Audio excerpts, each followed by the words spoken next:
68 years of living, and I still found myself questioning everything I thought I knew about trust. My grandson Jason had always been troubled, but what he did next made my blood run cold. Thank God for that small camera tucked away in the corner of my medicine cabinet. It captured everything. I'd love to know which corner of the globe you're watching from. And if this story speaks to you, make sure to subscribe. Tomorrow's video is one you absolutely can't miss. I've always believed in the power of second chances. When my daughter Melissa called me that rainy April afternoon, her voice trembled, with a mixture of hope and desperation. She'd just been released from the Riverside Behavioral Health Center after her third stint for substance abuse, and she needed help getting back on her feet. "Mom, I know I've let you down before," she said, the words catching in her throat. "But this time is different. I'm clean, I'm focused, and I just need somewhere stable to stay while I rebuild my life." At 68, I'd learned that experience teaches you more than optimism ever could. But hearing my daughter's voice, still carrying the same melody it had when she sang lullabies to her children decades ago, something stirred in my chest. The same maternal instinct that had driven me to spend countless nights searching for her through the dark streets of Riverside. The same instinct that had made me mortgage my house to pay for her rehabilitation. My Victorian home on Maple Street had 4 bedrooms, more than enough space for one old woman and her collection of antique clocks. The ticking had become my only consistent companion since my husband Harold passed 3 years ago. I'd converted the guest wing into a haven of sorts, hoping that someday she'd return, clean and whole.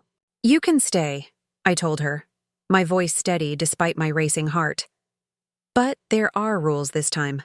I spent the next 2 days preparing, new sheets on the bed, fresh flowers from the garden, and hiding away anything that might trigger memories of her past.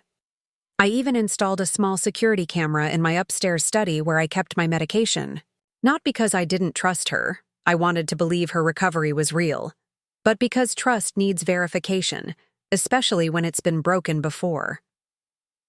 The camera arrived from SecureView Technologies on a Tuesday. It was smaller than I expected, about the size of a lipstick tube, with Wi-Fi connectivity and crystal clear video quality. I positioned it behind some old medical textbooks, giving it a perfect view of my medicine cabinet where I kept my heart medication, blood pressure pills, and the various supplements my doctor insisted were essential at my age. When Melissa arrived that Friday, she looked better than I'd seen her in years. Her eyes were clear, her skin had regained its natural glow, and she carried herself with a dignity I thought was lost forever. We spent the afternoon in the kitchen, making her favorite lasagna, extra cheese, just like she remembered from her childhood. "I got a job interview at Henderson's department store," she mentioned casually, while chopping vegetables. "It's just in the women's department, but it's a start." "Every journey begins with a single step," I replied, though the words felt hollow, even as I spoke them. How many beginnings had we celebrated before, only to watch them crumble? That evening, as we sat on the porch watching the sunset paint the sky in hues of orange and purple, Melissa brought up her children.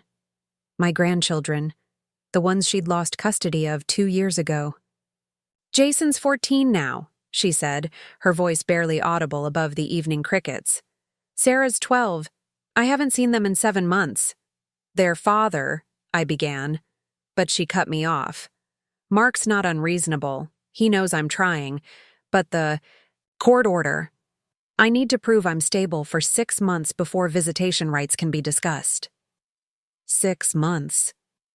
It seemed like an eternity to someone who'd missed so much of their children's lives.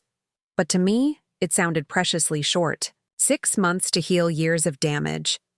6 months to rebuild what addiction had torn apart. Week 1 passed without incident. Melissa attended her NA meetings religiously, went to bed early, and woke before dawn to tend to my garden. She'd always had green thumbs, a talent inherited from my mother, her grandmother. The roses began blooming more abundantly than they had in years. Week 2 brought the first test. A former friend, I use the term loosely, named Derek stopped by on a Wednesday afternoon. I answered the door to find a man whose appearance screamed trouble. Yellow teeth, nervous energy, and eyes that darted everywhere except to meet mine. Directly. "I heard Mel was back in town," he said, scratching his neck. "We go way back." "She's not available," I told him firmly, already closing the door. "Wait, just tell her Derek's here. She'll want to see me." Melissa appeared behind me and I felt her stiffen. "I don't want to see you, Derek. Please leave." His demeanor changed instantly, from friendly to menacing. "That's not very nice, Mel. After all, we've been through it together." I stepped forward, putting myself between them. "You heard her. Leave or I'm calling the police." He laughed, a harsh, grating sound. "The police? That's rich. Ask your precious daughter about the time she called them on me when I was just trying to help her score. Get out." The strength in my voice surprised even me. Derek hesitated, then turned and left, but not before spitting on our welcome mat. That night I found Melissa in the kitchen at 2 a.m., making chamomile tea with shaking hands.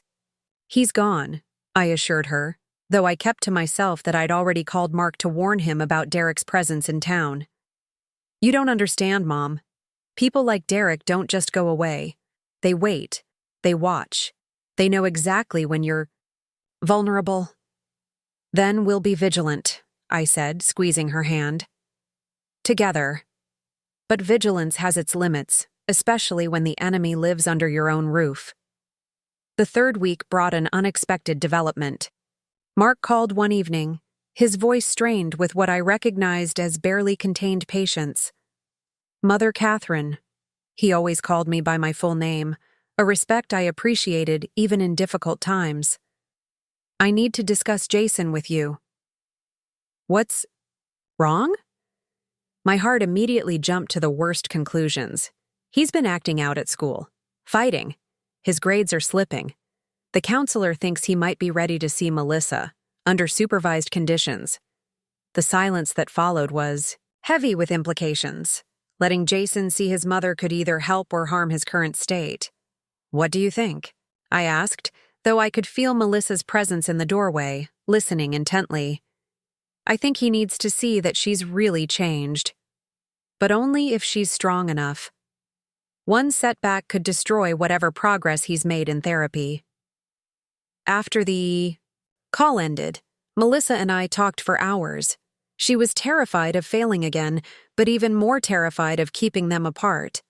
"I'll prove I'm ready," she declared with determination I hadn't seen in years. That's when the first incident happened.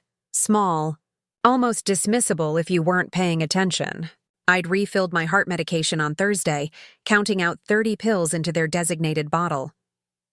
On Saturday morning, while preparing my daily doses, I noticed only 28 pills remained. 2 pills are missing. My heart medication said nothing to Melissa. Instead, I checked the security camera footage. The video was crystal clear, showing an empty medicine cabinet. No one had entered my study between Thursday evening and Saturday morning. Perhaps I'd miscounted. It happens sometimes. At 68, memory can play tricks. But 3 days later, another incident. This time, my anxiety medication. 5 pills. Missing. Again, the camera showed nothing unusual. I started keeping detailed logs, dates, times, pill counts. My training as a former hospital administrator kicked in. Documentation was everything. Week 4 arrived with Jason's first supervised visit. The arrangement was simple. 2 hours at the local park, with Mark's sister Patricia present as the supervisor. I watched from my kitchen window as Melissa left that Saturday morning. She'd chosen her outfit carefully, a simple sundress that made her look younger, more like the mother Jason remembered from his earliest years. They returned earlier than expected. Melissa looked drained, Jason sullen and withdrawn. Patricia explained that the meeting hadn't gone as hoped. "He barely spoke to her," Patricia said quietly. Just kept asking why she left him with Dad, why she chose drugs over her family. That evening, I found several of my headache relief tablets in Melissa's room. They'd fallen behind her nightstand. When I confronted her, she seemed genuinely surprised. "Mom, I haven't touched your medications. I swear. Maybe the bottles tipped over. When I was dusting, it was plausible. My arthritis sometimes made me clumsy with pill bottles. But the camera never lies." Days later, it caught something that chilled me to the bone. At 3:17 a.m., a shadowy figure entered my study. The footage was grainy in the low light, but the silhouette was unmistakable. Small, slender, definitely not Melissa. I enhanced the footage using the camera's built-in software. My heart stopped when I finally saw the face clearly illuminated by the medicine cabinet light. Jason. My grandson had somehow gotten into the house. Had Melissa given him a key during their park visit? And was methodically going through my medications. I watched in real time as he selected specific bottles, shook out pills into his palm, and pocketed them before replacing the bottles carefully to maintain appearance. A lot of love and effort went into bringing this story to life. If you're enjoying it, we'd be so grateful if you'd subscribe to our channel. Now, back to where we left off. The realization hit me like a physical blow. Jason hadn't been acting out because he missed his mother. He'd been planning something far more sinister. I immediately checked my medication inventory. Heart pills, blood pressure medication, anxiety pills, painkillers, all slightly depleted. Enough missing to be concerning, not enough to be obvious. The next morning, I made a decision that went against every grandmotherly instinct I possessed. Instead of confronting him directly, I set a trap. I prepared a decoy medicine bottle, labeled as sleeping pills but filled with harmless vitamins. I placed it prominently in my medicine cabinet and positioned a second camera, a new one Jason wouldn't know about, to capture the entire room. That night, like clockwork, Jason appeared again. The new camera caught everything in perfect detail. His confident movements, the practiced way he opened bottles, the selective nature of his theft. And then, his eyes lighting upon the sleeping pills, he took the entire bottle. I spent the next 24 hours in agony, knowing my grandson had what he believed to be powerful sedatives but were actually harmless vitamins.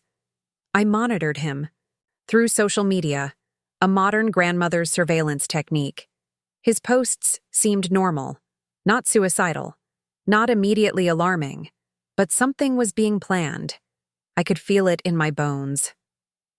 Tuesday arrived with a phone call that changed everything. It was Mark. "Mother Catherine, has Jason been in contact with Melissa?" "Just the supervised visit on Saturday." "Why?" "He's missing. Last seen yesterday evening. His backpack is gone, along with some money from his college fund." My blood ran cold. Missing pills. Missing grandson. A pattern emerged that I couldn't ignore any longer. "I need to tell you something," I began, and proceeded to explain everything. The security cameras, the stolen medications, Jason's midnight visits. Mark's response was immediate and alarming. "Those medications he took, they're dangerous in combination. We need to find him before—" He didn't finish the sentence. He didn't need to. I hung up and immediately called Melissa. "Jason's missing. He has medications from my cabinet. We need to find him." Her panic was palpable even through the phone. "What medications? How many?" When I told her, she gasped. "Mom, those combinations, if he takes them all at once." We spent the next 6 hours searching. Every park, every friend's house, every place Jason had mentioned during his brief visit. Nothing. It was Patricia who finally found him. He was at the old train bridge on the outskirts of town, sitting on the edge, a backpack beside him. Inside were hundreds of pills, my medications, his father's Ambien, even some prescription painkillers Patricia later admitted she'd been missing from her own cabinet. Jason had been planning this for weeks. Not suicide, as I'd feared, but something worse. A massive sale to his schoolmates. At 14, he'd apparently fallen into the same cycle that had claimed his mother years before. The police arrived just as Patricia was talking him down from the bridge. The pills were confiscated, and Jason was taken for evaluation. But the damage to our family's fragile healing process was catastrophic. Melissa sobbed for 3 days straight. Her recovery, she claimed, had been tested and proven. But her son's behavior revealed how deeply the sins of the mother had scarred her children. Mark was livid. "All this time, you've been so focused on helping Melissa that you didn't notice what was happening right under our noses." But he was wrong. I had noticed. The cameras had caught everything. What I'd missed was the depth of Jason's pain and the calculating nature of his response to his mother's addiction. The investigation revealed that Jason had been selling prescription drugs at school for months. He'd learned the trade from overhearing Melissa's phone conversations during her days. He knew which medications had street value, which ones could be mixed to create dangerous highs, which ones doctors rarely talked about. My security cameras, installed to protect against external threats, had instead uncovered an internal rot that had been festering for years. In the aftermath, as we sat in the child psychologist's office waiting room, Melissa turned to me with tears streaming down. Her face. I did this to him. All these years clean, and I can never undo what I taught him. "You taught him survival," I said, though the words felt inadequate. "You're teaching him redemption now. But redemption, like trust, requires time and proof. The cameras couldn't capture remorse or sincerity. They could only document actions, and actions, as I'd learned, tell stories our hearts refuse to believe." As we moved forward, Melissa in therapy, Jason in juvenile counseling, and me reviewing security footage each night, I realized that the camera had been both a curse and a blessing. It had revealed truths I wasn't ready to face but needed to see. The Victorian house, once filled only with the ticking of clocks, now held the sounds of healing, difficult conversations, shared tears, and slowly, tentatively, the beginnings of trust being rebuilt. Not through blind faith, but through watchful waiting and verified change. Because sometimes, the only way to see clearly is through the unflinching eye of a camera, showing us not who we want our loved ones to be, but who they really are. And only then can we decide if redemption is truly possible, or if some betrayals run too deep to ever fully heal. The juvenile detention center smelled of disinfectant and regret. I'd driven there alone that evening, telling Melissa she needed rest. The harsh fluorescent lights made Jason look younger than his 14 years, and when he finally looked up at me, I saw Harold's eyes, my late husband's, staring back at me with a mixture of defiance and fear. "Why'd you do it, Grandma?" His voice had changed, deeper now, carrying the weight of premature maturity. "Why'd you hide cameras? Didn't you trust me?" The irony cut deep. "Did I have reason to trust you?" That broke something in him. His shoulders shook as sobs finally escaped. "I just wanted to help Mom. The money from selling, I was going to give it to her for rehab when she needed it again. I know she'll need it again. They always do." His words revealed a cynicism no child should possess.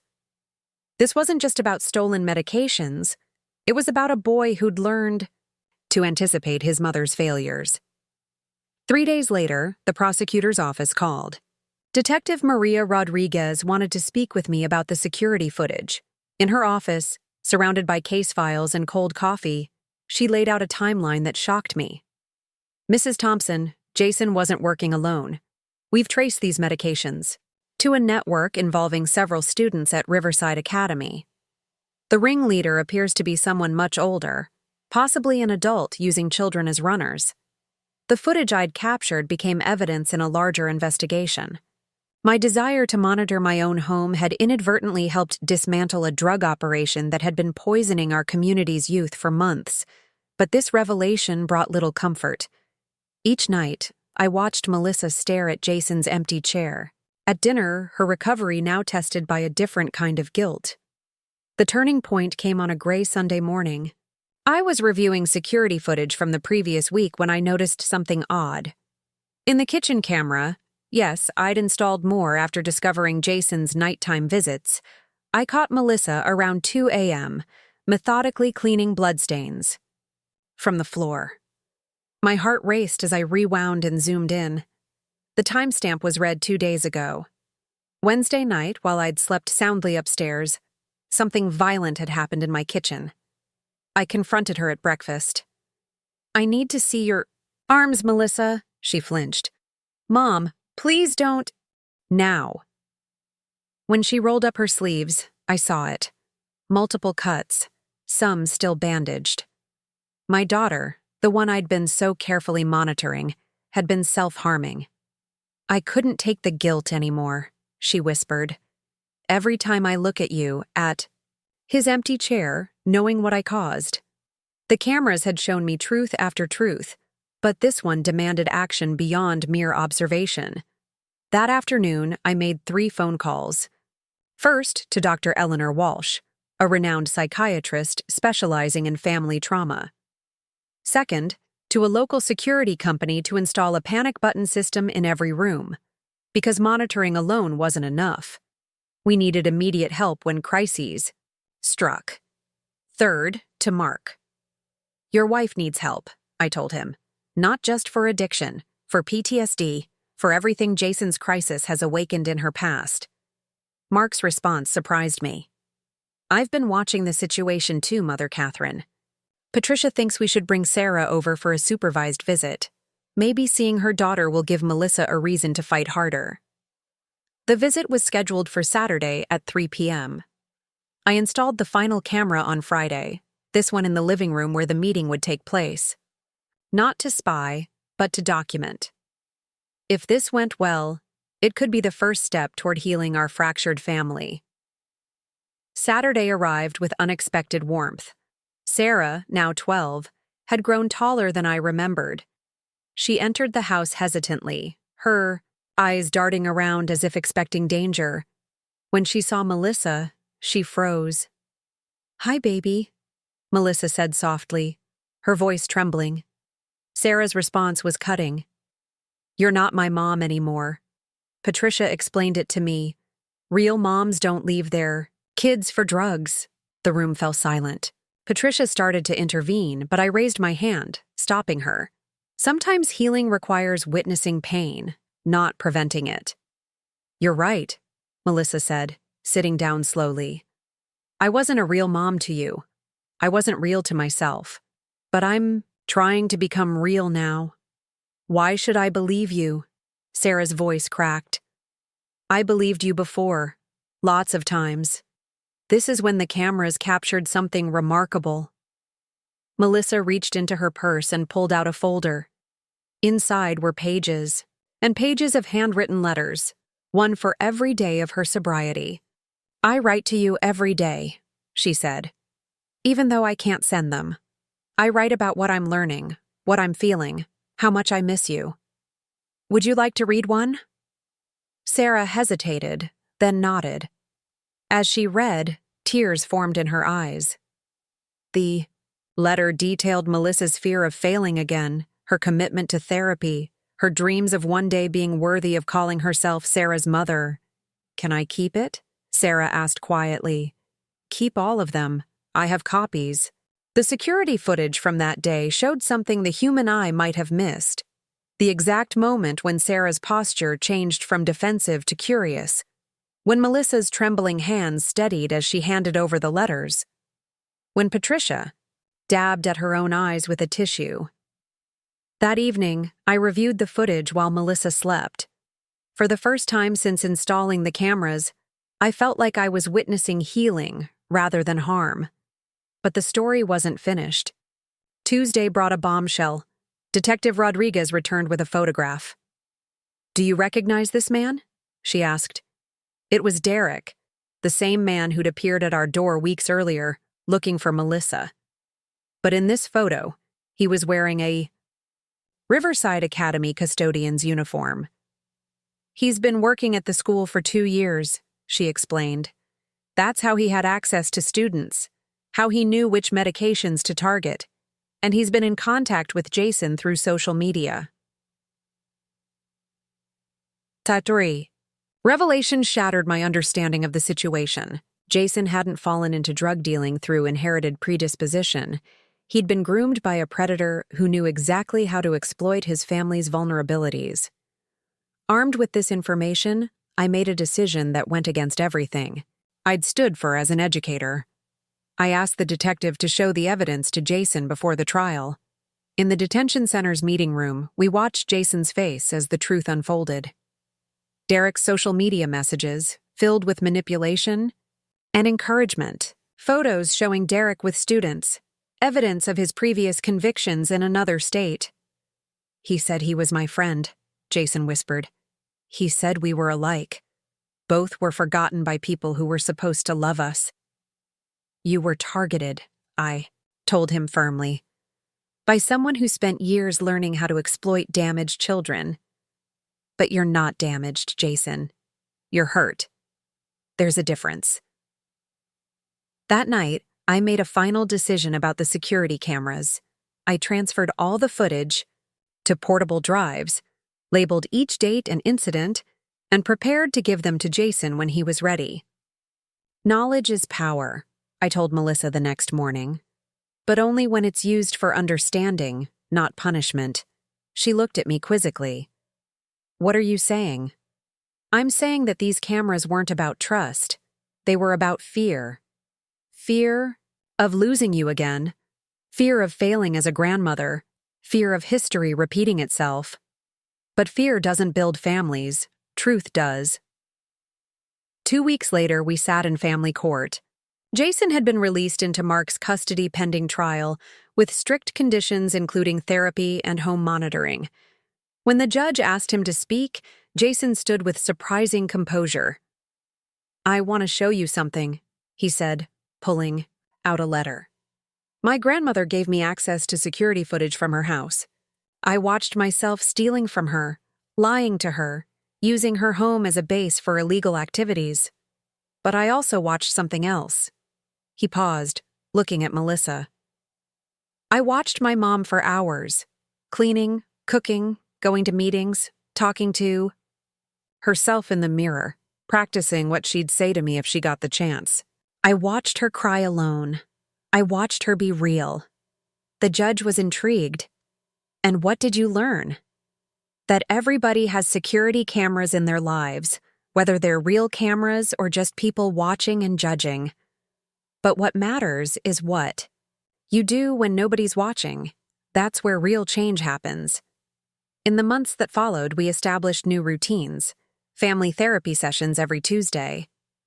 Jason working on weekends at the local community garden, earning trust through visible, productive work. Sarah spending supervised time at the house, slowly rebuilding her relationship with her mother. The security cameras remained, but their purpose transformed. Instead of secret surveillance, they became conversation starters. We'd review footage together, discussing moments of progress and setbacks openly. Look at this, Jason pointed out one evening, showing a clip from the kitchen. Mom left a dirty dish in the sink. 2 months ago, that would have been a sign she was slipping. Now I know she just ran late for a NA meeting. Growth isn't linear. There were setbacks. Sarah finding old drug paraphernalia in the basement and having a panic attack. Jason discovering Derek had been messaging other kids from jail, sending him into a rage that required immediate therapy intervention. But there were triumphs too. The day Sarah called Melissa mom again, the evening Jason brought his first real friend, not a drug connection, home for dinner. The morning I woke to find my medication bottles all accounted for, lined up neatly in the cabinet.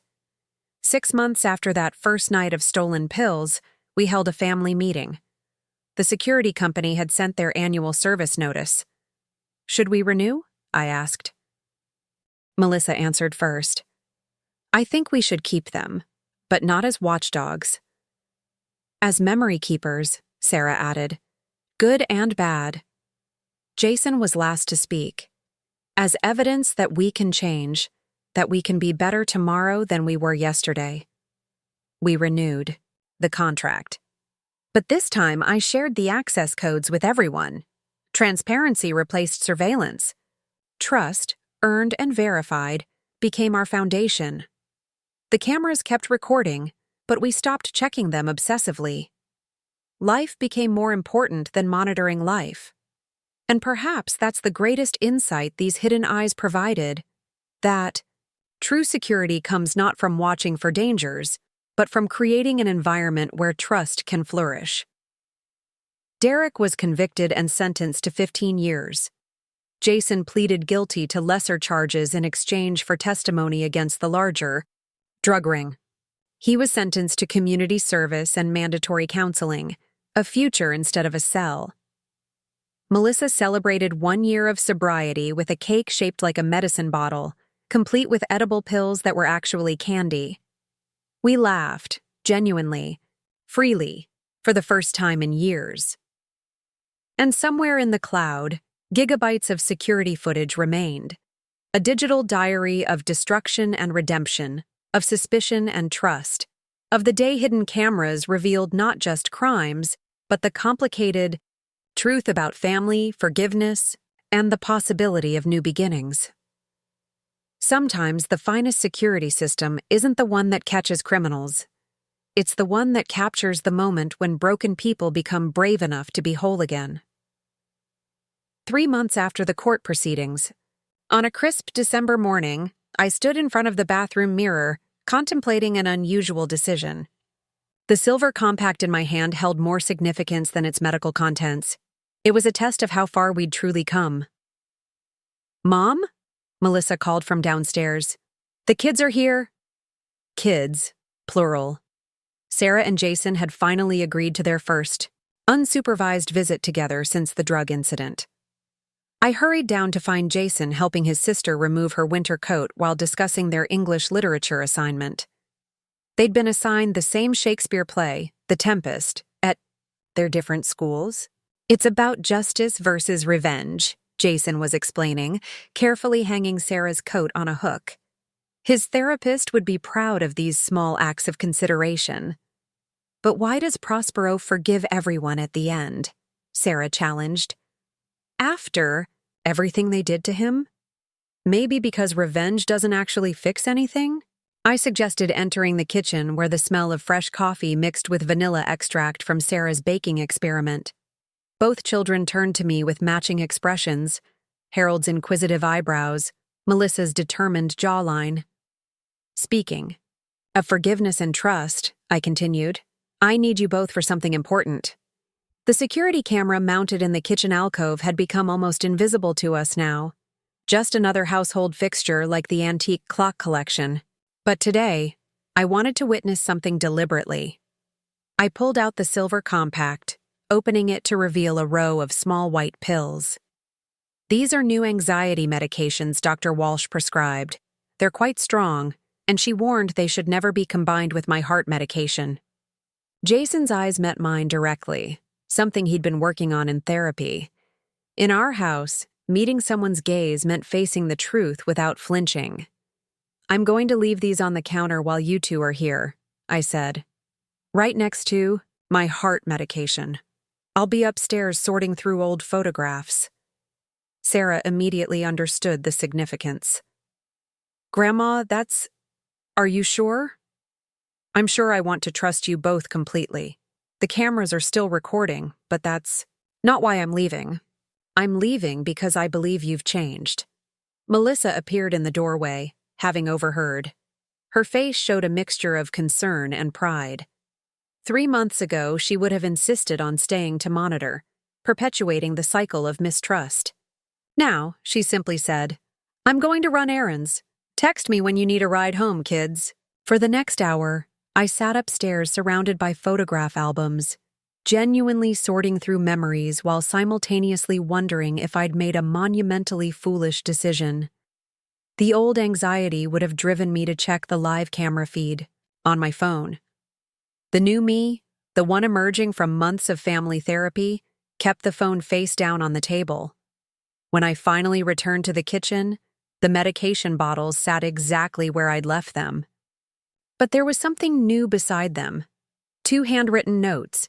Jason's note read, "Grandma, I counted the pills and took a photo with my phone. There are 38 anxiety pills and 52 heart pills. At 4:30 p.m., there are still 38 and 52. I did this without telling Sarah because I wanted to prove it to myself. I'm not that person anymore."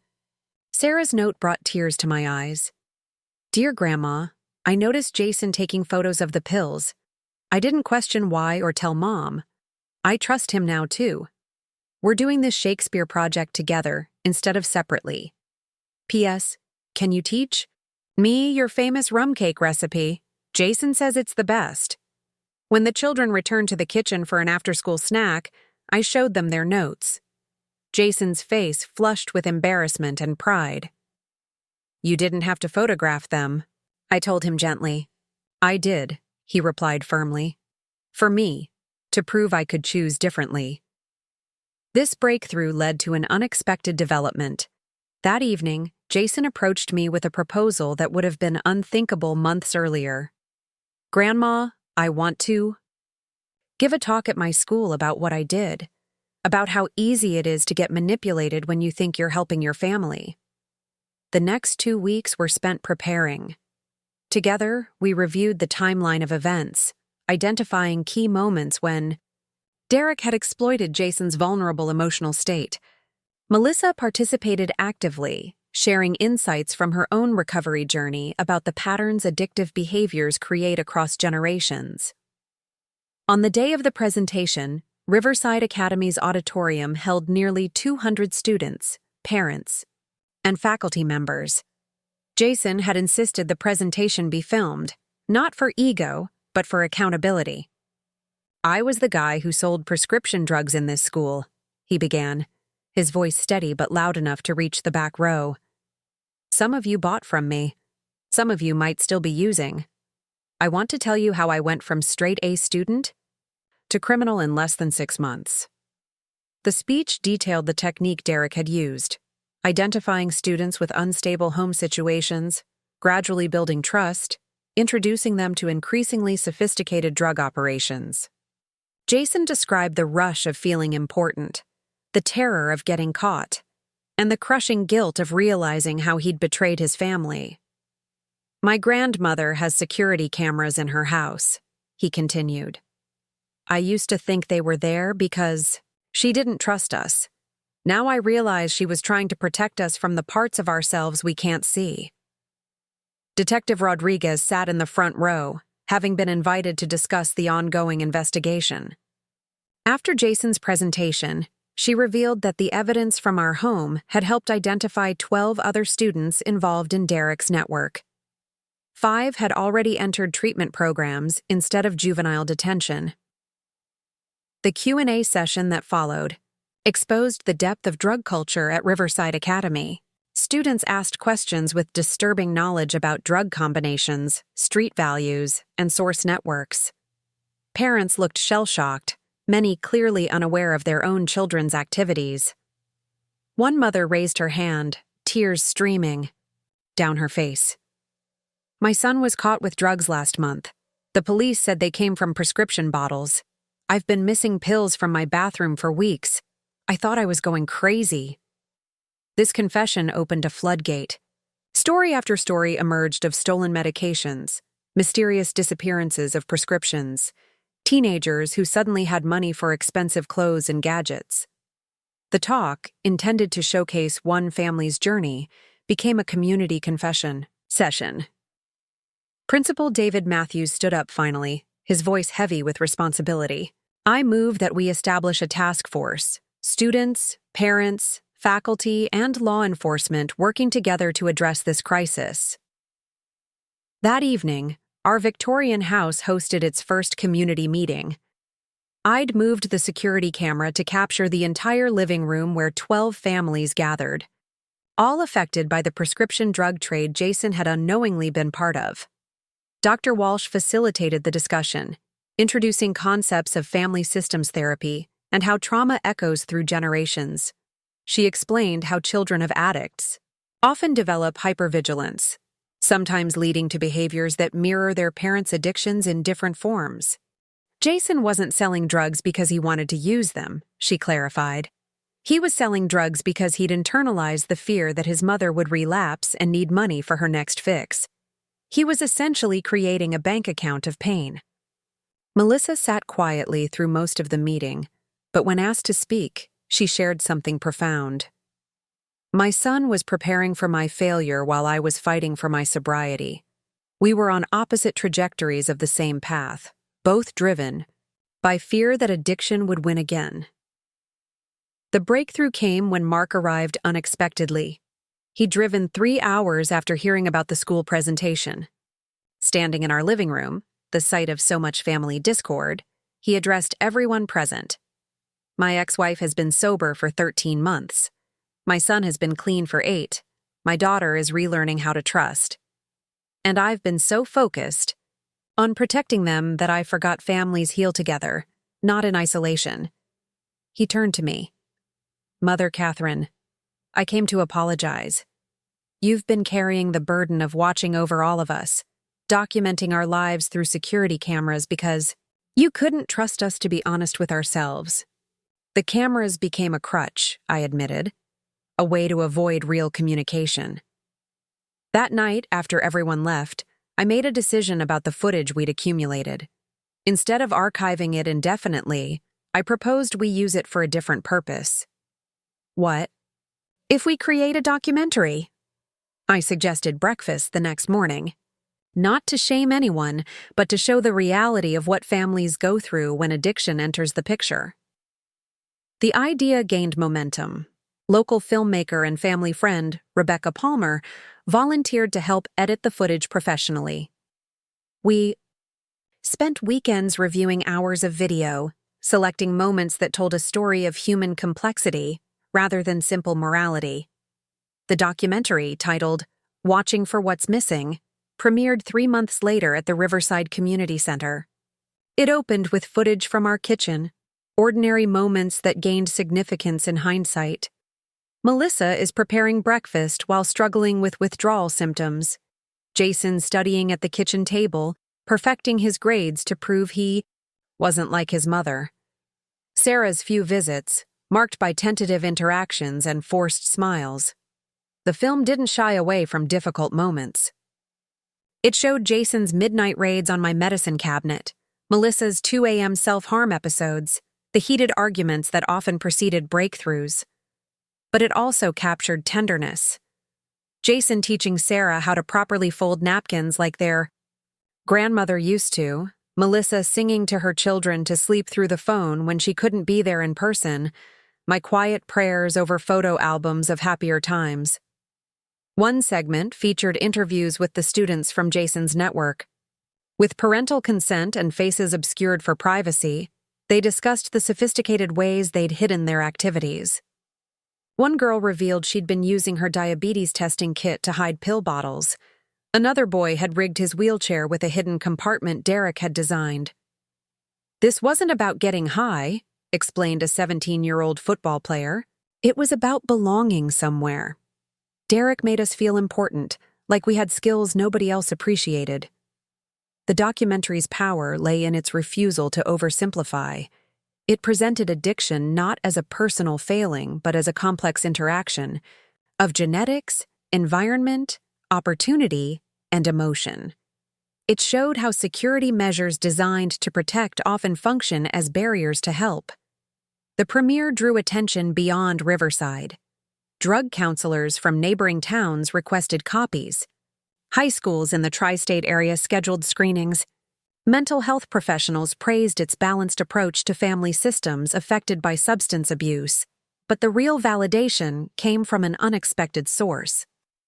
6 months after the film's release, I received a letter from Lakeview Correctional Facility. Derek had watched the documentary during a prison rehabilitation program. "I want you to know," he wrote, "that seeing myself through your cameras, seeing what I did to your grandson and those other kids, finally broke through my denial. I'm in a treatment program now. I don't expect forgiveness, but I'm working on not expecting to be the same person when I get out." This letter sparked a family debate that reflected our growth. Should we respond? Should we forgive? The discussion lasted late into the night, recorded not by security cameras but by shared memory. "Forgiveness isn't about him," Melissa concluded. "It's about us not carrying his poison anymore." As spring arrived, bringing new blooms to the garden Melissa had restored, we faced another test. Sarah asked to spend her 14th birthday weekend at the Victorian house, alone. No parents, no supervised visits, just grandmother and granddaughter. The request thrilled and terrified me. We'd come so far, but was it enough? The security cameras had documented our progress, but could they document this new level of trust? On to you. The morning of Sarah's arrival, I performed a ritual we'd developed. I presented her with the spare key to the house, the same key Jason had used for his midnight missions. "This represents trust," I told her, "not the cameras." "I know," she replied, examining the key closely. "But can I ask for something? Can I see the footage from the night I first came to visit? Not to watch myself, but to understand what it looked like from the outside." That afternoon, we sat in the study, the room that had started everything, and reviewed footage from 6 months earlier. Sarah watched her younger self enter the house with fear and defiance, saw her own transformation as Melissa handed her the letters, witnessed the exact moment her posture shifted from rejection to hope. "I was so angry," she murmured. "At everyone. At the cameras for seeing us. At Mom for needing them. And now? Now I understand that seeing clearly is different from seeing everything." For her birthday dinner, Sarah requested we recreate the first meal Melissa had cooked in our kitchen after her return, lasagna with extra cheese. As we prepared it together, I noticed how naturally we'd fallen into the rhythm of family. No forced interactions, no therapeutic monitoring, just 3 generations doing the unremarkable work of making dinner. Jason arrived just as we were pulling the dish from the oven. He'd hidden his real gift, a framed photo essay called Perspectives of Truth. Using stills from our security footage, he'd created an artistic narrative showing the same moments from different camera angles, demonstrating how truth changes based on viewpoint. "I called it What the Eyes Can't See," he explained. "Sometimes we need cameras to show us what love looks like when we're too hurt to recognize it ourselves." The evening progressed with stories and laughter. Mark joined us via video call from a conference in Seattle, his presence welcomed rather than tolerated. Even Patricia, who'd supported Jason through his darkest days, stopped by with her famous carrot cake. As bedtime approached, I found myself in the medicine cabinet, reaching for my evening medications. I paused, realizing I'd almost forgotten to notice this moment. The simple act of taking pills had lost its threatening significance. It had become ordinary again. "Grandma?" Sarah appeared in the doorway. "I have a confession." My heart clenched briefly, old habits of worry dying hard. "I snuck into your study earlier," she continued. "I accessed the security system." I waited, letting her finish. "I deleted the footage of when I told Mom I hated her last year. I wasn't ready to remember being that person." "That's allowed," I assured her. "We can't change our recorded pasts, but we can choose which moments to emphasize." That night, as the house settled into sleep, I sat in the kitchen, directly facing the camera that had witnessed so much drama, and wrote in my journal. The footage would capture this moment: an older woman writing by lamplight, medication bottles neatly arranged nearby, a glass of warm milk forgotten at her elbow. What the camera wouldn't capture was the content of my writing. Today marks 18 months since I installed the first security camera out of fear and mistrust. The recordings have shown us theft, deception, self-harm, and criminal activity. But they've also documented recovery, reconciliation, courage, and love. The finest security system isn't electronic. It's the web of relationships woven strong enough to catch us when we fall, transparent enough to let light through our darkest moments, and flexible enough to reshape as we grow. We keep the cameras running, but they're no longer our primary method of knowing each other. They've become background witnesses to the ordinary miracle of family choosing to stay together, despite having every reason to break apart. Tonight, my medications are safely where they belong. My grandchildren sleep peacefully in their own beds. My daughter continues her journey of recovery. And I've learned that watching through cameras is nothing compared to seeing through the eyes of love. I closed the journal and looked directly into the camera lens, giving a small smile. Tomorrow's footage would probably show me drinking cold coffee and searching for my reading glasses. It would record the mundane details of a life where bottles no longer tell stories of betrayal, but of diligence in maintaining health. The camera never lies, but it also never tells the whole truth. That's a job for hearts willing to see beyond the shadows, into the light of what people can become when given the chance to choose differently. As I climbed the stairs to bed, I realized the greatest twist in our story wasn't that cameras caught us at our worst. It was that they helped us believe in our best. And tomorrow, the recording would continue, one ordinary, extraordinary day at a time. 2 years after the first pills disappeared from my medicine cabinet, I faced an unexpected crisis that would test every lesson we'd learned. It began with a phone call at 6:47 a.m., a time that still made my heart race with memories of pre-dawn emergencies.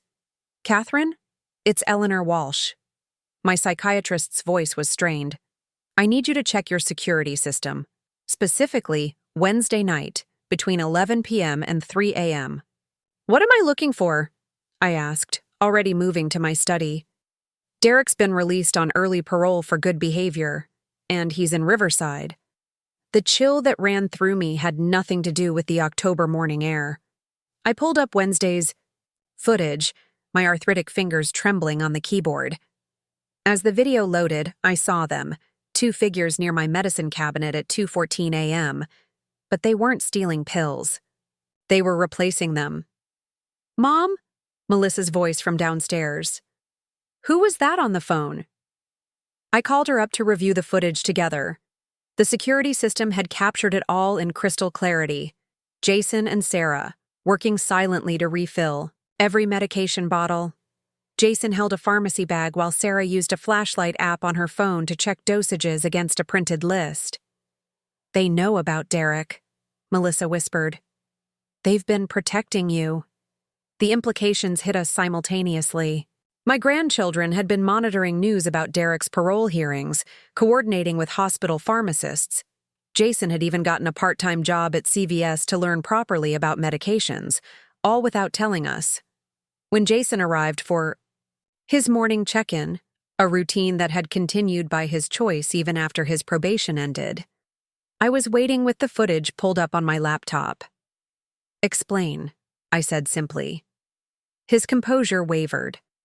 "We found out Derek was getting paroled 3 months ago. Sarah hacked his sister's Facebook, don't ask how, and learned he was coming back to Riverside." "So you decided to become my secret pharmacists?" Sarah entered behind him, overhearing. "We noticed you'd been rationing your heart medication. Cutting pills in half to make them last? We thought you were worried about money." "I was," I admitted. "The documentary project, all the therapy, the legal fees." "We've been working extra hours," Sarah continued. "Jason at the pharmacy, me tutoring kids online. We've been replacing your medications for weeks. You were always so careful about not letting us near your pills, we thought. We thought we'd make it right by protecting them." The circles within, circles of trust and mistrust, dizzied me. They'd been watching us watch them, responding to concerns we'd hidden from them, creating a security system of their own. That afternoon, we held an emergency family meeting in the kitchen where so much of our drama had unfolded. I projected the security footage on the wall, a confession through images. I want you all to know, I began, that I've been reviewing every night's footage for weeks. Not because I don't trust you, but because Derek's release terrifies me. Mark, who'd driven down immediately after learning about Derek, nodded gravely.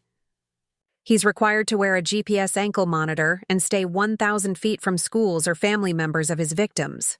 But he's clever, Patricia finished. She'd been Derek's most vocal advocate for justice, testifying at his trial about the students he'd manipulated. And he has allies we don't know about. The security system, originally installed for internal threats, now needed to protect us from an external one. We spent the weekend upgrading, motion sensors on the perimeter, emergency buttons connected. Directly to Patricia's phone, she'd become a certified security consultant, and most importantly, a new protocol. No more secrets, Jason announced, surprising us all. If any of us notice anything at all, we share it immediately. This transparency policy led to our first real test.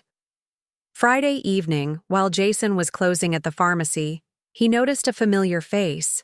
Derek's younger brother, Thomas, had entered to fill a prescription for antibiotics. Instead of panicking or calling the police, Jason did something that showed remarkable growth. He served Thomas normally while activating the store's security camera to record the interaction. Afterward, he called our house group chat. Thomas was in the store. Got antibiotics. Might mean Derek's sick or injured. Sharing this info FYI, not as a panic button. Sarah's response came immediately. I'll research. Sometimes inmates get sick right after release due to environment changes. Melissa added, should we inform Detective Rodriguez? Just to update our safety file? This was healing, functional communication replacing hypervigilance. We'd learned to gather information without letting fear control our responses. 2 weeks later, the situation escalated unexpectedly. I was reviewing morning security footage when I noticed something peculiar. At 5:30 a.m., someone had approached my house, placed an envelope in the mailbox, and left without triggering any other sensors. The envelope, when opened, contained a single sheet of paper with words that made my blood run cold. I've been watching your cameras watching you. The circle continues. Thursday, 2:30 p.m., Riverside Diner. Come alone. My first instinct was to call the police. My second was to activate our new emergency protocol. Within 30 minutes, our kitchen was filled with strategists. It's obviously Derek, Mark stated. He wants to get you alone. But why the diner? Patricia questioned. Public place, cameras everywhere. Unless he wants witnesses? Jason had been quiet, studying the note. The handwriting. It's not consistent. Look at the A's and E's. They're formed differently within the same sentence. Multiple writers? Sarah suggested. Maybe he had someone else write it? Dr. Walsh arrived at our request, bringing a psychologist's perspective. Derek's release records show he completed an anger management program. But grandiose gestures like this? They suggest he hasn't actually processed his actions. We devised a plan that balanced safety with the possibility of genuine communication. I would go to the diner, but with multiple safety measures. Patricia. Watching from a nearby table, Rodriguez's team on standby, and Jason positioned at the pharmacy across the street where he could monitor security feeds. Thursday arrived with unseasonable fog. At 2:25 p.m., I entered Riverside Diner, my phone on silent record in my purse. The place was moderately busy, perfect for Derek to blend in, but not to escape notice.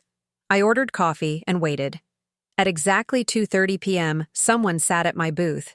But it wasn't Derek. Mrs. Thompson? The young woman had Derek's eyes, but her mother's gentler features. I'm Christina, Derek's sister. I sent the note. We've met, I said carefully. At Derek's trial. I know. I testified against him. Her hands trembled around her coffee cup. I'm here because Derek doesn't know I've asked for this meeting. He's He's planning something. What kind of something? He's been studying your security system. He knows about the cameras, the upgrade schedules, everything. He's not interested in pills anymore. He's interested in proving a point. Which point? That people who watch others eventually become targets themselves. The conversation that followed revealed a disturbing pattern. Derek had spent his incarceration time studying home security systems, learning from other inmates who'd made similar mistakes. He'd become obsessed with our family's story, particularly the documentary. He watched it 17 times, Christina whispered. He knows your routines, where the cameras are positioned, when you review footage. He's treating this like a game, the ultimate test of whether your security protects you or traps you. I thanked Christina and immediately texted our group. Threat confirmed, need strategy meeting, library tonight. That evening, in the Riverside Public Library's meeting room, chosen for its multiple exits and electronic surveillance, we gathered to plan our counter-strategy. The irony wasn't lost on any of us. We were using public cameras to protect our privacy from someone who'd learned to exploit our private cameras. He wants a grand gesture, Patricia analyzed. Something that proves security systems can't ultimately protect us. So we give him nothing. Explain, Mark pressed. We shut down the cameras, completely, for 24 hours. The suggestion caused immediate debate. Jason was particularly vocal. Those cameras saved us. They caught me stealing. They documented. Mom's recovery, they've been our truth tellers. Exactly, Patricia countered. And now they're our vulnerability. Derek's counting on us to have every inch recorded. He'll try to manipulate our own footage against us. Dr. Walsh supported the idea. A controlled experiment. Can this family function without electronic vigilance? The vote was close, but we agreed to try. Friday at 6 p.m., I manually disconnected every camera, watching decades of security protocols shut down. The house felt simultaneously more vulnerable and more alive without the constant digital watching. Saturday morning brought the first test. I woke at 3 a.m. to the sound of breaking glass. Without rushing to check camera feeds, I followed our new protocol, pressed the panic button, grabbed my phone, and made my way to the designated safe room, formerly Jason's bedroom. Patricia arrived. In 12 minutes, a new personal record. The broken glass turned out to be a squirrel who'd knocked over a bird feeder. We all laughed at the adrenaline rush over such a mundane event. This is what Derek's counting on, Patricia noted. The paranoia. Every shadow becoming a threat without our digital witnesses. Sunday brought the real challenge. At 2 p.m., our doorbell rang. The Ring camera was disabled, so we used the old-fashioned peephole instead. No one was there, but a package sat on the porch. Inside were photographs, dozens of them. Pictures of us from the past month. Me in my garden, Melissa at her NA meeting, Jason and Sarah at the mall. Each photo had a timestamp showing they were taken during our security system's downtime for maintenance. He's been testing our backup procedures, Jason realized, photographing us when he thought the cameras were off for updates. The final photograph showed us all sitting in the library the previous night, planning our response to his threat. Saw us planning, Sarah said quietly. He's always one step ahead. This revelation forced a complete strategy revision. Patricia called in a favor from her former Department of Defense contacts. Within hours, our house became a temporary command center for what they termed active protection protocols. The new system was invisible to the naked eye. Infrared sensors, pressure-sensitive floors, even electromagnetic field disruption units that would interfere with any recording devices Derek might try to plant. But here's the key difference, Patricia explained. These systems work without human operators. No footage to review, no recordings to manipulate. Pure defensive architecture. Wednesday marked 1 week since Christina's warning. Derek made his move during what he assumed was our most vulnerable moment. school pickup time when Melissa was alone at the house. I was at my monthly cardiologist appointment when the alert came through. Not from a camera, but from the pressure sensors. Someone was attempting to scale the back wall of the property. Patricia's response team was on site in 3 minutes. They found Derek trying to plant recording devices on my exterior walls, sophisticated equipment that could have picked up conversations from inside the house. In his possession were detailed floor plans of our home, schedules of our daily routines, and what appeared to be a manuscript titled, "The Watchers Watched: How Security Theater Became Personal Hell." Derek's defense was to become infamous in legal circles. They recorded and broadcast my crimes while claiming to protect privacy. I was merely conducting a social experiment on the ethics of surveillance. The judge wasn't swayed. Your social experiment involved stalking, harassment, and attempted electronic trespass. Your parole is revoked. That night, in the kitchen, where so much had transpired, we held a different kind of meeting. I'd made a decision about the security system. "We're not going back to cameras," I announced. "We've proven we don't need them." Melissa looked relieved.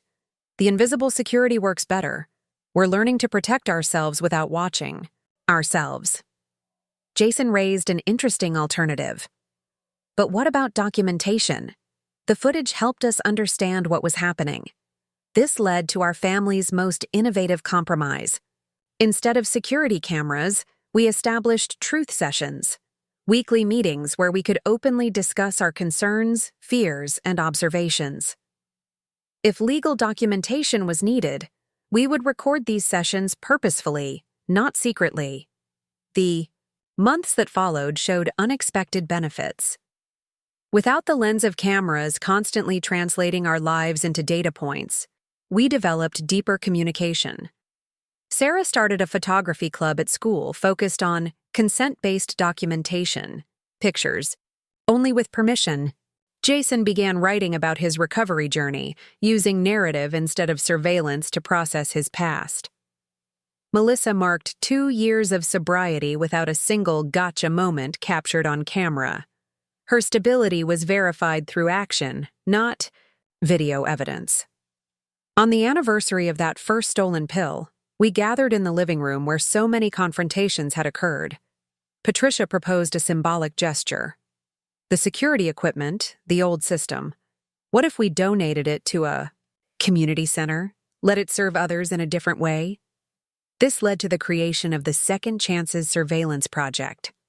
The cameras that had once caught family members in their darkest moments now monitored community gardens, youth centers, and safe houses for domestic violence survivors, places where watching could genuinely protect rather than judge. 6 months. Later, Riverside High School established the Derek Thompson Prevention Program, using education about manipulation and exploitation rather than surveillance to protect students. Jason was invited to speak at the inaugural event. Standing before the assembly, he addressed a point that had haunted him since his arrest. Cameras can't prevent crimes of the heart. They can only document them. Real prevention happens in relationships, where trust isn't something you monitor. It's something you cultivate daily. The epilogue to our security saga came unexpectedly the following spring. Christina, Derek's sister, reached out again. Derek had used his time in prison wisely this time. He'd become certified as a substance abuse counselor, focusing on the manipulation tactics he'd once employed. He wants to make amends, Christina informed us during a controlled video call, recorded by choice, not surveillance. Not for forgiveness, for peace. The family meeting to discuss Derek's request revealed how far we'd come. The cameras had once caught us stealing from each other, lying to each other, hurting each other. Now we could choose voluntarily to be vulnerable. In the end, we agreed to a single meeting, not at the house, but at a neutral location, the community center where our old security equipment now served nobler purposes. Derek appeared aged beyond his years, carrying himself with subdued humility. The conversation lasted 2 hours, with no cameras running. Instead, we relied on human memory and emotional honesty. I spent years thinking surveillance was about control, Derek admitted. But your family taught me something profound. Security is about creating an environment where truth can be shared, not caught. As we parted, I reflected on the journey our medicine cabinet had started. The security cameras had indeed captured everything, but their greatest lesson wasn't in what they recorded. It was in what happened when we learned to trust without them. That evening, I performed one final ritual with our security system. I sat directly facing where the kitchen camera had once been and addressed it, not for recording, but for closure. You watched us grow, I said to the empty mounting. Watched us steal and recover, betray and forgive. But the best part of our story? You missed it. Because the best part happens in the moments we choose to trust without proof, love without verification, and heal without documentation. Outside, spring rain tapped against windows that no longer needed guarding. Inside, a family that had learned to be its own best security system laughed together, recorded only in memory, protected by bonds stronger than any camera lens could capture. Some secrets deserve to be hidden. Some vulnerabilities deserve to be protected. But the greatest security comes not from watching what could go wrong, but from believing in what can go right. When trust becomes more powerful than surveillance, and love becomes the ultimate truth-teller. 5. Years after the last security camera was disconnected, I stood in the University of Kansas auditorium holding Jason's pharmacy degree. The irony of this moment wasn't lost on anyone. The teenager who'd once stolen medications to sell had just graduated top of his class, specializing in addiction medicine and pharmaceutical ethics. "Grandma," Jason whispered as we posed for photos. After the ceremony, "Remember when you used to count your pills every night? And you used to steal them," I replied with a smile that held no resentment, only wonder at the distance we'd traveled. The celebration that evening brought different chapters of our story full circle. Sarah had just completed her freshman year at Northwestern, studying documentary filmmaking with a focus on ethical observation. Her latest project had won several student awards, a film about privacy versus protection in modern families, told entirely through audio recordings and animated reconstructions rather than surveillance footage. Melissa stood beside us in a way that once seemed impossible. Solid, present, 3 years sober and running the addiction recovery program at Riverside Community Health. She'd recently received certification to provide specialized support for families affected by teenage substance abuse. I got offered a remarkable opportunity, Melissa told us over dinner at the Meridian Hotel. The state wants me to develop a training program for parents whose children might be involved in prescription drug trading. Using our story? I asked. Using our lessons? Not the footage, not the shame. The transformation. Dr. Walsh, now retired but still our family's touchstone, raised her glass. To the Thompson family, who taught an old psychiatrist that healing doesn't need witnessing, it needs willingness. 3 months after graduation, Jason opened Riverside's first addiction recovery pharmacy, a concept that raised eyebrows in the pharmaceutical community. The innovative space combined traditional pharmacy services with counseling rooms, support group areas, and what Jason called accountability partners, rather than surveillance systems. His approach to former addicts seeking prescriptions revolutionized local healthcare. Instead of monitoring them through cameras or databases, he created a paired system where each patient worked with a recovery buddy who understood their journey. "I was that kid stealing from medicine cabinets," he told skeptical pharmacists at a conference. "Security measures didn't save me. But being seen, truly seen, by people who believed in my capacity to change, that saved me." The pharmacy's first major challenge came when Marcus Bennett entered seeking oxycodone for his back pain. Marcus's trembling hands and dilated pupils told Jason a different story. Instead of accusation or refusal, Jason made an unexpected offer. "I'll fill this prescription," he said, "but I'd like you to meet someone first. A friend who struggled with chronic pain and opioid dependency. She developed some remarkable coping strategies." That friend was Sarah, who'd returned from college for summer break. She'd been working on a documentary project about pain management alternatives and had volunteered to be the pharmacy's first experience consultant. Marcus reluctantly agreed to a 15-minute conversation. 3 hours later, he left not with oxycodone, but with a referral to a holistic pain management clinic and Sarah's personal number for peer support. "Did I just get played by a teenager?" he asked Jason at the door. "You got offered a different kind of high," Jason replied, "one that doesn't require monitoring to maintain."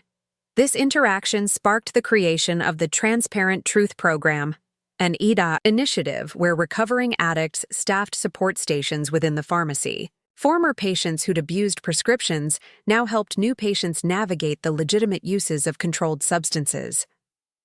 6 months into this experiment, I received a call from the Department of Health and Human Services. They'd been monitoring, through outcome data, not surveillance, the unusual success rates of Jason's pharmacy. "Your grandson has reduced prescription fraud in his district by 73%, the administrator informed me. Without any security cameras, monitoring systems, or surveillance protocols. How?" The answer lay in a philosophy we'd stumbled upon through our own family's trials. Transparency prevents deception more effectively than surveillance catches it. Meanwhile, Sarah's college thesis project was gaining national attention. Titled, "The Cost of Constant Watching," her film explored how surveillance culture creates the very behaviors it aims to prevent. She interviewed families across the country who'd installed security cameras for protection, only to discover how it transformed their relationships. "We found a pattern," Sarah explained during her defense presentation. "Families with extensive surveillance reported higher trust issues, more secretive behaviors, and increased anxiety than families who built trust through communication." Her research caught the eye of TechGuard Industries, the same company that had sold me that first security camera years ago. They invited her to consult on developing trust-based security systems that prioritized family communication over surveillance. The invitation led to an unexpected reunion. At TechGuard headquarters, Sarah met Thomas Montgomery, Derek's former associate who'd been arrested in the original prescription drug ring. Thomas now worked in their rehabilitation technology division, designing systems to help recovering addicts maintain accountability without feeling watched. "I'm a completely different person from the one who sold kids drugs," Thomas admitted to Sarah during their consultation. "Derek manipulated me into thinking we were revolutionaries against authority. Your family's story showed me the real revolution, choosing healing over hiding." This meeting sparked a collaboration that would reshape the security industry. Sarah and Thomas developed the Relational Security Protocol, a system that emphasized family meetings, check-ins, and mutual accountability over cameras and monitoring. Their prototype was tested in 50 homes across 3 states. The results rivaled medical journals in their dramatic improvements. Families using the new system reported 87% fewer conflicts related to trust issues, 92% better communication with teenagers, and most surprisingly, a 65% increase in voluntary disclosure of problems before they escalated. But perhaps the most significant development came when Jason received a letter from Derek himself. 2 years into his second prison sentence, Derek had completed advanced studies in behavioral psychology and developed what he called the observer effect reversal theory. His letter requested something unprecedented: permission to use our family's story, without security footage, as a case study in his master's thesis on how surveillance can create the very deceptions it seeks to prevent. This request sparked our first family debate in years, one that revealed how our healing had progressed beyond simply surviving trauma to actively preventing future harm. "He manipulated children into selling drugs," Melissa stated firmly at our kitchen meeting, "including my son. Why would I help him now?" Because his research could prevent other kids from making Jason's mistakes, Patricia countered. She'd maintained contact with Derek through the prison rehabilitation program, impressed by his genuine transformation. Jason surprised everyone with his position. I vote yes. I spent years thinking Derek was the architect of my downfall. But the real architecture was the family system that left me so vulnerable to manipulation. If he can help other families with that vulnerability, Sarah added her perspective as an emerging documentary maker. What we learned through pain shouldn't stay locked away. Pain has purpose when it teaches prevention. We granted Derek permission with one condition. Any research must credit the family members involved and emphasize their consent-based participation.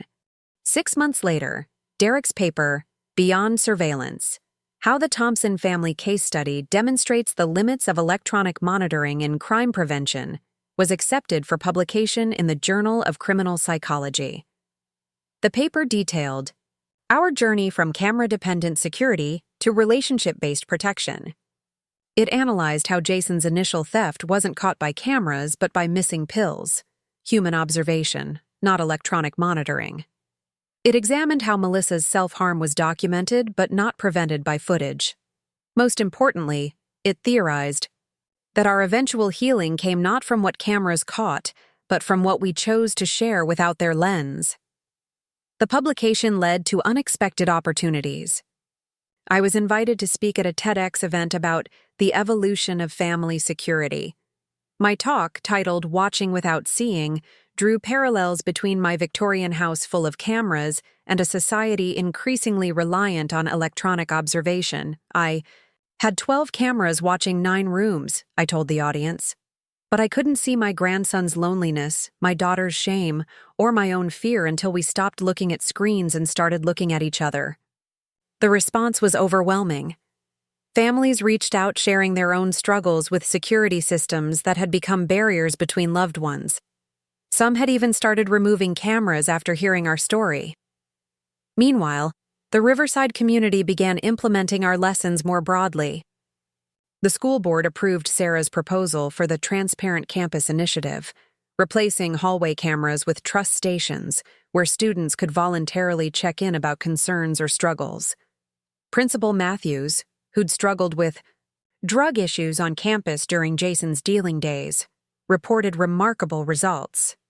Students who would never admit problems to a camera are openly seeking help at trust stations. We're preventing crises instead of just documenting them. But stories couldn't completely shield us from setbacks. 8 years after our security camera saga began, I faced my first major medical emergency since the theft of those original heart medications. At 75, with early-stage dementia diagnosis, my family faced a new kind of security challenge. Without cameras to track my movements, how would they ensure my safety when memory began to fail? Jason proposed an innovative solution inspired by his pharmacy work, the human GPS system. Instead of trackers or monitors, I would have check-in partnerships with neighbors, local shopkeepers, and community members who knew my routines. Think of it as a village watch system, he explained. No devices, no surveillance, just people who care when they see you during your day. The system worked beautifully until the day I forgot my morning medication routine. Without cameras to review, how would we know what had happened? Sarah, home from graduate school, discovered the answer in an unlikely place. She'd been maintaining a daily journal, a habit she'd developed to process our family's transformation. On the morning in question, she'd written, "Grandma made coffee but didn't take her pills. She looked confused when I asked about them. This is the 3rd time this week." Her journal, a deliberate act of recording without surveillance, provided the documentation needed to adjust my care plan. This incident led to family discussions about my future needs. How do we maintain my independence while ensuring safety? The answer lay in adapting our no-camera philosophy to accommodate medical necessity. We developed what Sarah dubbed the consent cam protocol. I would personally control a wearable camera that activated only when I pressed an SOS button. The footage was automatically deleted after 48 hours unless I chose to save specific moments for medical purposes. It's not about watching me, I explained, to skeptical relatives. It's about me choosing when to be watched. 25 families in Riverside eventually adopted similar systems, finding that patient-controlled monitoring reduced resistance and increased effectiveness.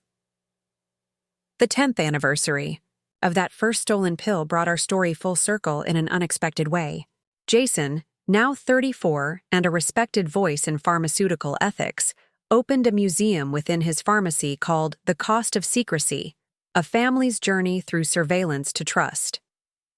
The exhibit featured not our original security footage, that remained private, but recreations, testimonials, and educational displays about surveillance's psychological impact. Visitors walked through rooms representing different stages of our journey: the initial installation of cameras, the weight of watching, the pain of discovery, the path to trust. The museum's most popular installation was the Trust Bridge, AI, suspended walkway where visitors could only cross by honestly communicating with partners about fears they'd normally hide. Security cameras were mounted but covered with flowers, symbolizing growth over surveillance. On opening day, 50 families attended, many sharing their own stories of security system struggles. Former drug-dealing associates spoke about redemption. Recovering addicts discussed transparency and healing. Parents explored alternatives to constant monitoring. Melissa unveiled the exhibit's centerpiece, a sculpture made entirely from deactivated security cameras, shaped like a heart. Titled "Seeing Without Looking," it reminded viewers that the most important observations happen with the heart, not a lens. But the most moving moment came when Christina, Derek's sister, approached me with a young boy. "This is my nephew, Andrew," she introduced him. "Derek's son. He's 10 now, growing up without his father. But he knows this story. He knows that families can heal from anything when they choose truth over watching." Andrew looked up at me with Derek's piercing eyes, but held his mother's gentler spirit. "My uncle said you taught him that security isn't about cameras. It's about people choosing to be real with each other." In that moment, I saw the true legacy of our journey, not in what cameras caught, but in what hearts chose to share. As the museum tour concluded, I stood in Jason's pharmacy, surrounded by former patients who'd become advocates, neighbors who'd become chosen family, and relatives who'd become true allies. No cameras recorded this moment, but every heart there captured it. "You know what I learned?" I told the gathering. 75 years taught me that the finest security system isn't electronic or expensive. It's built from courage to be vulnerable, wisdom to trust carefully, and grace to forgive deeply." Sarah raised her camera, not for surveillance, but for celebration. "One last photo," she suggested. All of us. No hidden cameras, no secret angles. Just us choosing to be seen together. As we posed, I thought about that first medicine cabinet, those first stolen pills, those first cameras installed out of fear. The circle had completed, but the lesson remained. Love protected more reliably than lenses ever could. And somewhere in my medicine cabinet, now restocked and readily accessible, the bottles sat without needing guards. Because the best security had always been right here, in the complicated, chosen, messy, beautiful trust we'd built together. The story that began with missing medications had transformed into something unexpected, a community learning that watching was less powerful than witnessing, monitoring was less valuable than mentoring, and security cameras captured less truth than secure hearts. That night, as I prepared for bed, I did something I hadn't done in years. I walked to where the kitchen camera once hung and whispered a blessing to the empty mount. "Thank you for helping us see, but I'm grateful we learned to trust without you." Outside, the Victorian house stood without electronic eyes, protected instead by the invisible yet unbreakable web of family, who'd learned that the greatest security comes not from surveillance systems, but from soul systems, hearts willing to be transparent, minds willing to understand, and spirits willing to forgive. And tomorrow would bring new challenges, new choices, new chances to prove that a family's true security lies not in what cameras catch, but in what hearts choose to protect. 15 years. After the first pills vanished, I found myself standing in a courtroom once more. Not as a victim or witness, but as an unexpected character witness for someone I never thought I'd defend. The National Security Administration had approached our family with a controversial request: testify in support of eliminating camera requirements in government-subsidized medical facilities. The Thompson Effect, they called our case study. The government health department had tracked families like ours who'd abandoned surveillance-based security for trust-based systems. Their preliminary research showed a 37% improvement in patient compliance and medication adherence when surveillance cameras were removed from pharmacies and clinics. "Mrs. Thompson," the federal prosecutor addressed me, "you're now 81 years old. You've managed severe medical conditions throughout our discussion period. Without security cameras in your home, in pharmacies, or in medical facilities, how has your medication security and health management been affected?" I adjusted my reading glasses, a new necessity since my eyesight had weakened but my mind remained sharp. "Better than when I had a dozen cameras watching my every move," I stated clearly. "When you're watched, you hide. When you're trusted, you share." The courtroom buzzed. Jason, now a recognized expert in pharmaceutical ethics, sat among the policy advisors.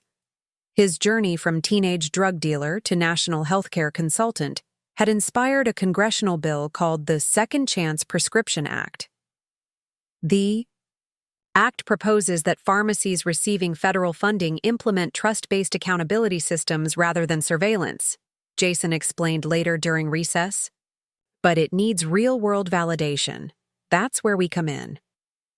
Sarah arrived from Los Angeles that afternoon. At 32, she'd established herself as a leading voice in privacy advocacy through her production company, ClearLens Media. Her latest documentary, Beyond the Camera's Eye, had just won an Emmy for its examination of how constant surveillance creates the very problems it aims to solve. "Congress wants our testimony," Sarah explained over dinner at our favorite restaurant, where we'd celebrated countless milestones. "They've reviewed my research on 500 families who removed security cameras. The results are unprecedented." Her research, conducted with support from Northwestern University, had tracked families for 7 years. The data revealed surprising patterns. Households that transitioned from surveillance to communication-based security showed marked improvements in mental health, relationship satisfaction, and, ironically, actual safety. Families with trust systems report fewer instances of stolen medications, better management of prescription schedules, and significantly improved health outcomes, Sarah continued. But that's not what Congress finds compelling. "What does?" Melissa asked. She'd become the regional director of addiction services, overseeing 12 treatment centers across the Midwest. The economic impact: removing camera systems saves hospitals $2.7 million annually while improving patient privacy scores by 68%. When patients trust their care environment, they're more likely to follow treatment protocols. The implications stretched beyond our personal story. Our journey had inadvertently challenged a multi-billion-dollar security industry built on the premise that safety requires watching. 2 weeks later, I stood before the House Healthcare Committee. Representative Maria Gonzalez led the questioning. Her interest particularly focused on how our family maintained medication security without constant surveillance. "Mrs. Thompson, you recently underwent triple bypass surgery. Your grandson, a pharmacist, manages a complex regimen of 13 daily medications. How do you ensure proper medication management without privacy invasions or security breaches?" My answer reflected 15 years of learned wisdom. We created what we call the accountability circle.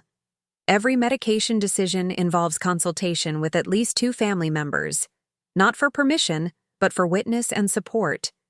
We use technology for reminders, not recording.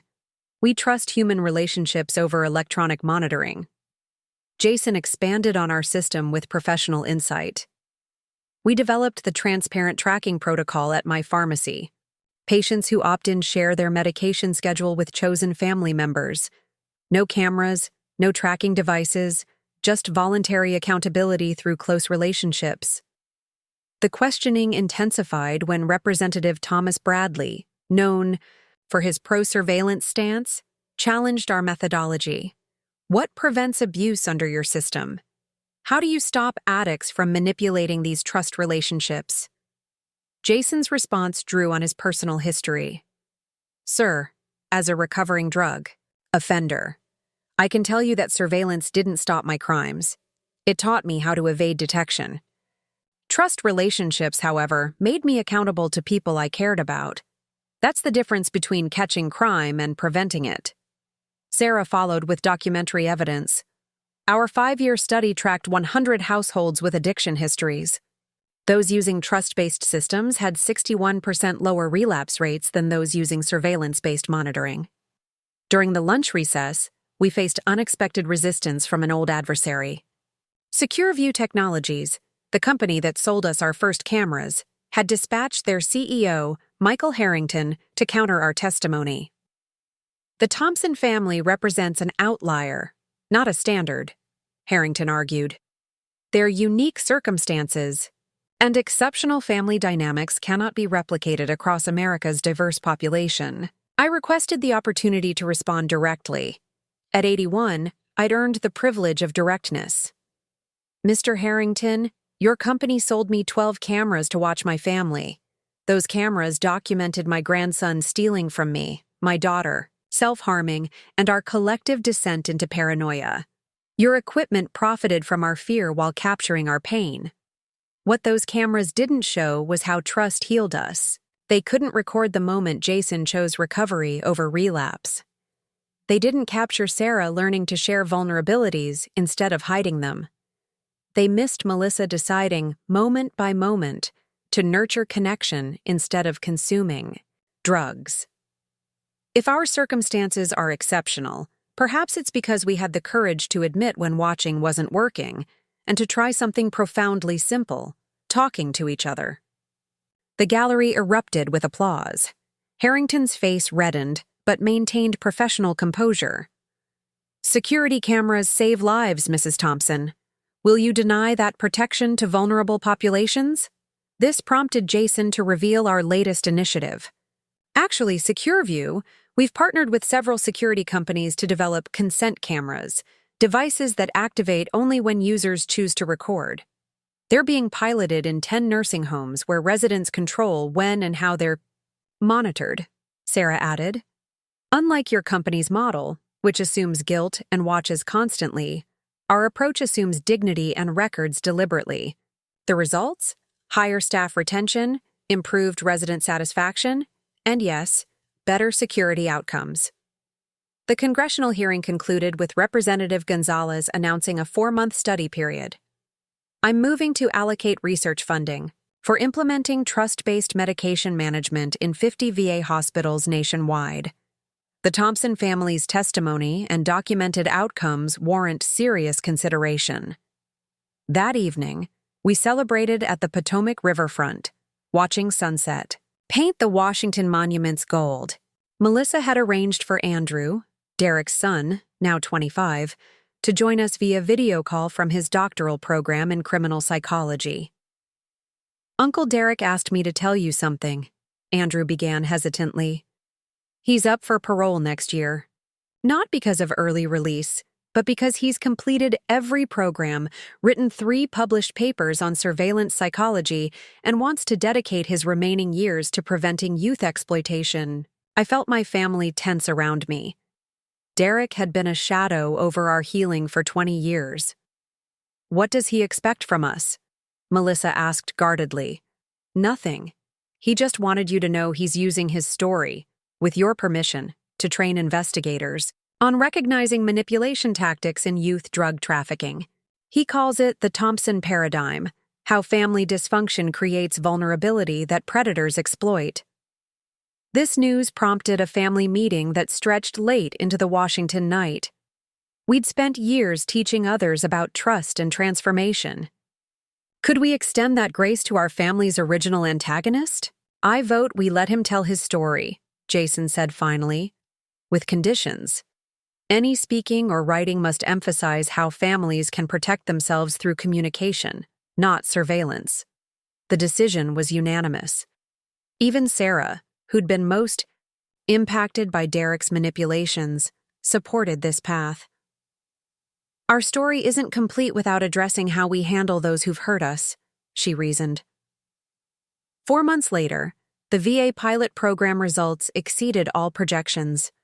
Veterans hospitals using our trust-based medication protocols reported a 43% increase in prescription adherence and a 28% decrease in medication errors, without a single security camera monitoring pill consumption. The success prompted unexpected attention. The British National Health Service invited our family to consult on their privacy-first healthcare initiative. Japan's Ministry of Health studied our accountability circles for elderly care. Countries that once viewed surveillance as essential to modern healthcare began questioning if watching was less powerful than witnessing. My 82nd birthday brought a surprise visitor. Derek had been granted supervised release for medical reasons, his own health deteriorating from years of incarceration. He arrived at our Victorian house, the same one where cameras once monitored our every move, requesting a private conversation. I studied your family's journey more thoroughly than any other subject in my life, he began, his voice gravelly with age.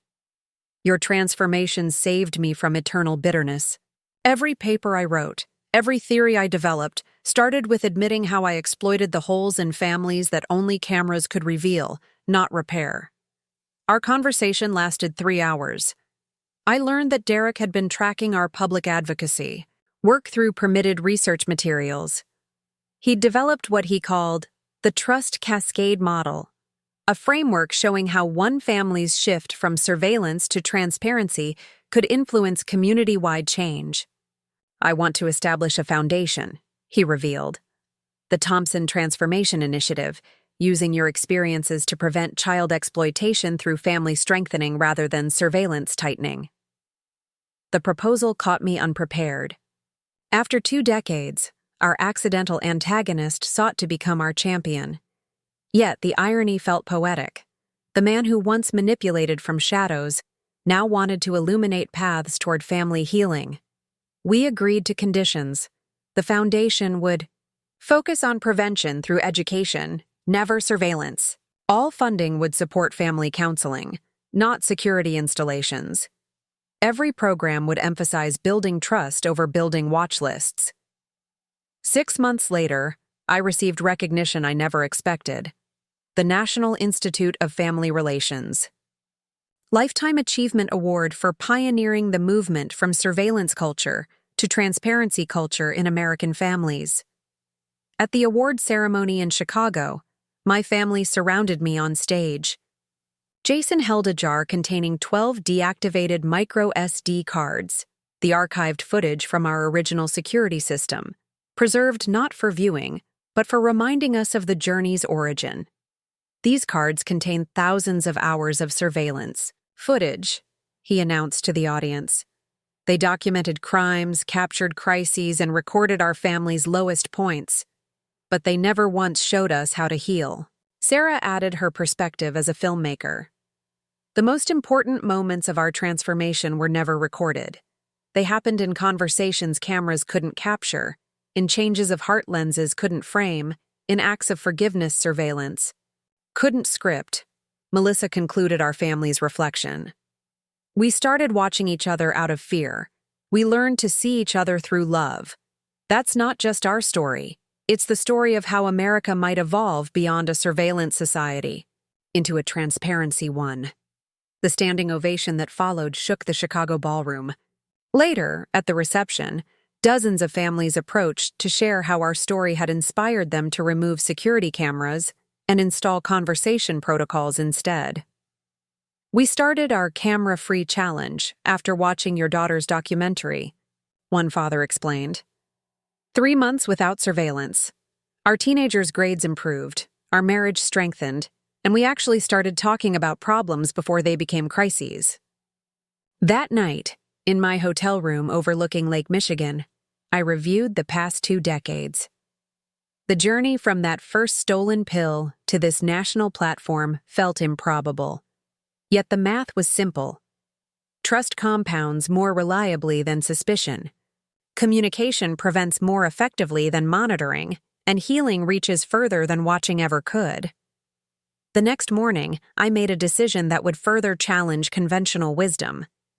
At my final press conference before retiring from public advocacy, I announced the Empty Lens Project. For the next year, I'm inviting families to donate their unused security cameras to create a public art installation. Each camera will be transformed into a planter, symbolizing how surveillance equipment can nurture growth instead of capture suspicion. The response overwhelmed our expectations. Within weeks, thousands of cameras arrived from homes across America. Schools, churches, and community centers participated in the art project, creating trust gardens, where surveillance had once stood. The installation's unveiling at the National Museum of American Innovation attracted international attention. Visitors walked through gardens of transformed cameras, each planter labeled with a family's story of choosing transparency over surveillance. Standing among those gardens, I realized our family's accidental experiment had become a model for societal transformation. We'd proven that security didn't require constant watching, that trust wasn't naive blindness, and that families could heal without digital documentation of every stumble. As my public speaking reduced and my family role expanded, great-grandchildren. Now running through our Victorian house, I saw our legacy continuing. Jason's pharmacy chain had grown to 15 locations, each implementation of trust-based security, reducing prescription fraud while increasing patient satisfaction. Sarah's production company had launched The Trust Initiative, a streaming platform featuring documentaries about communities choosing communication over surveillance. Her first series profiled 12 families who'd removed cameras and improved their relationships. Melissa had been appointed to the National Council on Family Recovery, shaping federal policy to prioritize family strengthening over family monitoring. Her programs had helped thousands of families affected by addiction discover healing through transparency rather than suspicion. Derek's foundation, after extensive vetting, had partnered with our initiatives. His transformation from family destroyer to family advocate had become another chapter in our story, proof that even our darkest antagonists could contribute to light. On quiet evenings, I often sat in the study where our security control center once hummed with activity. The walls, once lined with monitors, now held photographs, moments we'd chosen to capture voluntarily, not compulsively. I looked at images of our family gathered without the weight of surveillance, of communities building trust without technological crutches, of a society slowly awakening to the power of transparency over watching. Our Victorian house, stripped of its electronic eyes, had become more secure than ever. Not through devices that recorded our movements, but through relationships that noticed our struggles, conversations that addressed our vulnerabilities, and a collective decision that trust was worth the risk. The medicine cabinet, site of our story's origin, stood in the bathroom without cameras monitoring its contents. Pills lined shelves not as targets for surveillance, but as tools for healing, their presence witnessed not by electronic sensors, but by family members who'd learned that accountability flourishes best in gardens of trust. Looking back across 2 decades, I saw the truth we'd discovered. Surveillance creates the illusion of security while eroding the very relationships that provide real protection. Trust, though harder to build, proves infinitely stronger than watching. And families who dare to choose transparency over technology find themselves not more vulnerable to betrayal, but more resilient in facing it. Our journey had begun with missing medications and ended with a missing belief in surveillance. In its place, we'd cultivated something far more precious: The understanding that love protected more reliably than lenses, that healing happened in the heart's eye rather than camera's range, and that the truest security comes not from what we can capture, but from what we choose to cherish. The cameras were gone. The trust remained. And in that simple truth lay the revolution we'd accidentally begun. One family, one conversation, one courageous choice at a time. 25 years after that first missing pill, I sat in the sunroom of our Victorian house, dictating memoirs to my AI assistant, technology finally serving human memory rather than surveilling it. At 86, my eyes struggled with written words, but my mind retained every detail of our family's transformational journey. The cameras taught us to watch, I spoke slowly. But watching taught us to stop seeing. The moment we chose trust, over surveillance, we finally witnessed each other's truth. Jason entered carrying his morning rounds medical bag, now adorned with patches from the 43 pharmacies in his Trust Medication network. At 49, he balanced national healthcare consulting with direct patient care, having developed the Human Authentication Protocol, medication management through personal relationships rather than digital verification. "Grandma, I brought something for the memoir," he said, placing an envelope on my lap. Letters from patients who switched, from surveillance pharmacies to trust-based care. Anonymous, of course. The stack contained testimonials that once would have been impossible to imagine. Diabetics who stopped hiding their insulin dependency, chronic pain patients who shared struggles instead of secretly overdosing, families who coordinated care without GPS tracking or camera monitoring. Yesterday, a teenager brought his grandmother for prescription counseling, Jason shared. He said, "My cousin told me this is the pharmacy that doesn't watch you.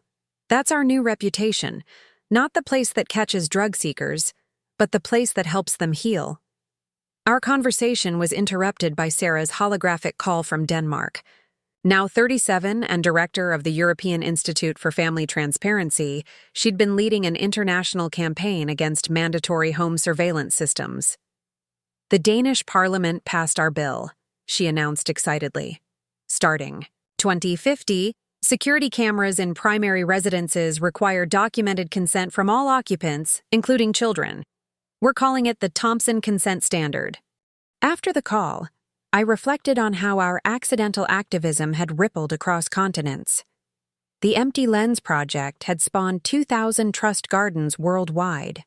Our story had been translated into 46 languages, studied in law schools, and referenced in Supreme Court decisions about domestic privacy rights.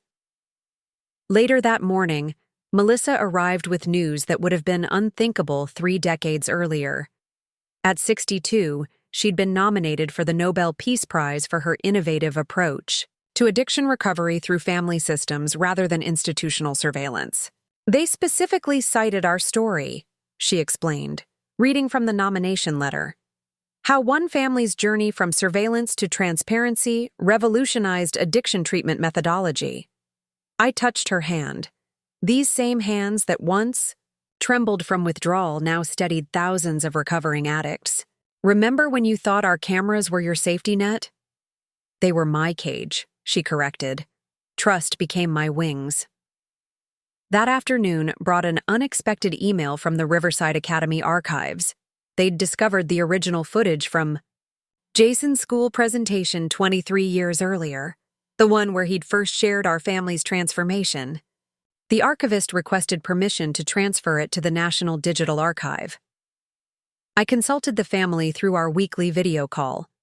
Even at 86, I maintained our practice of collective decision-making for anything involving our shared history. "We had a rule," Sarah reminded everyone. "All documentation by consent, all sharing by choice." "I vote yes," Melissa said firmly. "That presentation changed our community. It belongs in historical record." Jason hesitated before agreeing.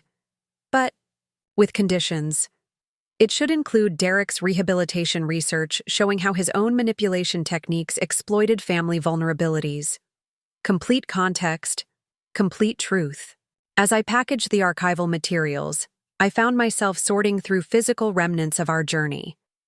The original silver compact that had held my anxiety medication, the notebook where I'd tracked missing pills, receipts for security camera, purchases that totaled $3847.89. At the bottom of the box lay the most significant artifact, the handwritten note from Jason's first therapy session, where he'd written, "I stole from Grandma because I was afraid of losing Mom again."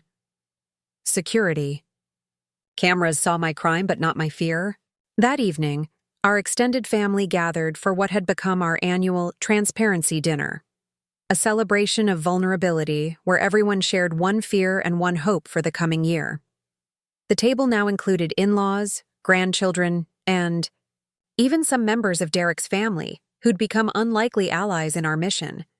"I fear being forgotten," shared Elena, my newest great-granddaughter at age 8, "but I hope to invent cameras that only capture happiness." As laughter filled the dining room where cameras once captured our conflicts, I realized our revolution was generational.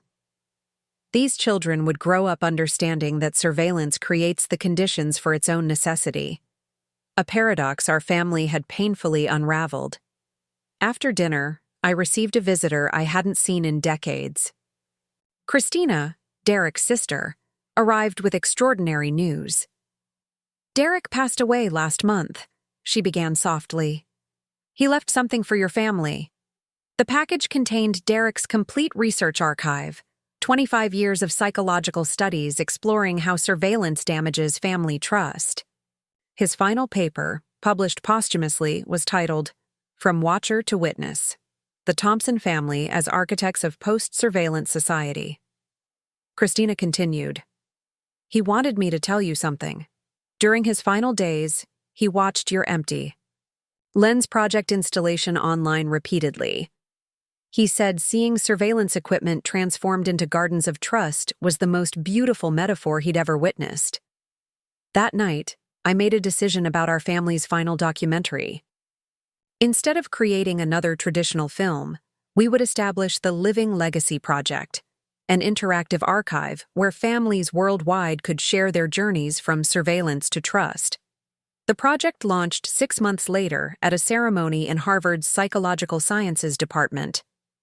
Researchers presented data confirming that families who adopted our trust-based protocols showed 67% less relapse in addiction recovery, 45% improvement in medication adherence, and 78% reduction in family communication disorders. But statistics couldn't capture the project's emotional impact. Testimonies flooded in from unexpected sources. Law enforcement officers who'd learned to build rapport rather than just gather evidence, teachers who replaced classroom cameras with trust circles, even former security industry executives who'd retrained as family counselors. One winter afternoon, sorting through recent submissions, I discovered a video from a young man in Seattle. He'd grown up under constant surveillance due to his parents' divorce and custody disputes. After discovering our story, he'd removed all monitoring software from his computer and started journaling his feelings instead. "My parents thought watching me would keep me safe," he wrote. "But your family showed me that being seen is different from being watched. I finally feel brave enough to be myself." As spring arrived, bringing blooms to our garden that Melissa had planted in honor of our 20-year sobriety milestone, I began preparing for one final public appearance. The United Nations had invited our family to address their global forum on family privacy rights.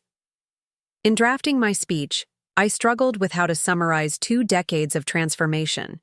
How could words capture the weight we'd carried and the lightness we'd found? How could language express the revolution of choosing trust in an era of compulsive watching? On the morning of my UN address, our family gathered in the sunroom for a ritual we'd never performed before, a formal release ceremony. Using our trust-based consensus process, we voted unanimously to unlock and release all our saved security footage to be anonymized and archived for academic research.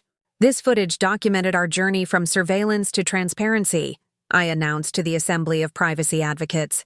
We hope future families can learn from both our mistakes and our insights. Standing at the UN podium that afternoon, supported by 3 generations of family members, I spoke to delegates from 193 nations. 25 years ago, I installed security cameras to catch a teenage thief. Those cameras documented my grandson stealing prescription medications that eventually led to his arrest. They recorded my daughter's self-harm and our family's descent into paranoia. They captured our pain but couldn't heal it. What those cameras couldn't record was the moment we chose differently. They missed the conversations that rebuilt trust, the vulnerability that fostered connection, the forgiveness that transformed our legacy. They couldn't capture how watching without seeing prevented the very healing we needed most. Our family's journey revealed a fundamental truth. Surveillance creates the illusion of security while eroding the relationships that provide real protection. Trust, though harder to build, proves infinitely more valuable than footage. I stand before you not as someone who opposes security, but as someone who discovered its true source.